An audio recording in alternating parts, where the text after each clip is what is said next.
दिल्ली विधानसभा चुनाव 2025 के लिए जारी प्रचार और आरोप प्रत्यारोपों के बीच में एक नई बहस छिड़ चुकी है।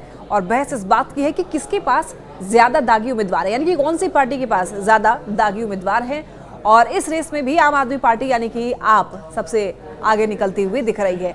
एसोसिएशन फॉर डेमोक्रेटिक रिफॉर्म्स यानी कि एडीआर की विस्तृत रिपोर्ट के मुताबिक आपने चुनावी मैदान में आपराधिक मामलों वाले सबसे अधिक उम्मीदवारों को उतारा है। और ये डेटा हर पार्टी के उम्मीदवारों की लिस्ट का विश्लेषण करके तैयार किया गया है। तो दिल्ली के चुनाव में कुल 699 उम्मीदवार जो हैं वो चुनावी मैदान में हैं और इनमें से 132 उम्मीदवारों यानी कि 19% ने अपने खिलाफ आपराधिक मामले होने की घोषणा की है, यानी 12% ने गंभीर आपराधिक मामलों का भी जिक्र किया है। आम आदमी पार्टी इस मामले में सबसे आगे है। आम आदमी पार्टी के 63% कैंडिडेट आपराधिक मामलों में नामजद हैं और यह आंकड़ा इस चुनाव में किसी भी प्रमुख पार्टी के मुकाबले सबसे ज्यादा है। इन आप उम्मीदवारों में से 41% गंभीर अपराध करने के आरोप हैं इन पर, और वहीं कांग्रेस ने आपराधिक मामलों वाले 41% उम्मीदवारों को टिकट दिए हैं, जिनमें से 19% गंभीर आरोपों का सामना कर रहे हैं। वहीं बीजेपी ने अपनी लिस्ट में 29% आपराधिक पृष्ठभूमि वाले उम्मीदवारों को उतारा है और इनमें से 13% गंभीर आरोपों का सामना कर रहे हैं। तो एडीआर की रिपोर्ट के मुताबिक 13 उम्मीदवारों पर महिलाओं के खिलाफ अपराध से जुड़े हुए मामले दर्ज हैं। 2 उम्मीदवारों पर हत्या के भी आरोप हैं और जबकि 5 उम्मीदवार ऐसे हैं जिन पर हत्या के प्रयास के आरोप हैं। रिपोर्ट के मुताबिक 16 विधानसभा क्षेत्रों में 3 या फिर उससे अधिक उम्मीदवारों ने आपराधिक मामलों की घोषणा की है।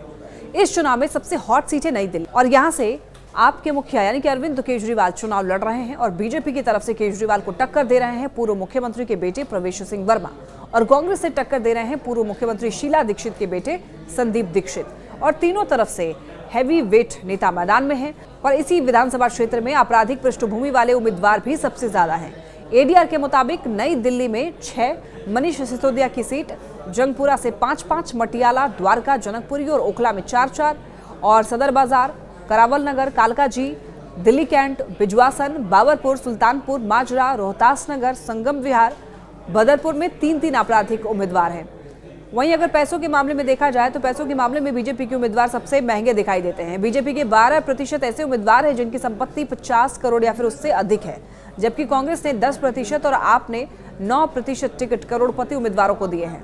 70 विधानसभा सीटों वाले दिल्ली विधानसभा चुनाव में एक और अरविंद केजरीवाल की सत्ताधारी पार्टी आप सत्ता में फिर से वापसी करने की कोशिश कर रही है, तो वहीं बीजेपी बीते 27 सालों से दिल्ली की सत्ता से बाहर रहने के बाद एक बार फिर से वापसी की कोशिश में है। तो वहीं कांग्रेस भी सत्ता में फिर से वापसी की राह तलाश रही है। और इसी बीच एसोसिएशन फॉर डेमोक्रेटिक रिफॉर्म्स की ओर से दिल्ली का चुनाव लड़ रहे कुल 699 कैंडिडेट्स की रिपोर्ट जारी होने से अब सियासी सरगर्मी बढ़ गई है। और इस रिपोर्ट में उम्मीदवारों की प्रॉपर्टी, क्रिमिनल रिकॉर्ड, शिक्षा सहित उनकी पूरी कुंडली शामिल है। तो इस रिपोर्ट के मुताबिक सत्ताधारी आम आदमी पार्टी ने सबसे ज्यादा दागी उम्मीदवारों को मैदान में उतारा है। वहीं आपकी तुलना में बीजेपी और कांग्रेस ने कम दागी उम्मीदवारों को टिकट दिया है।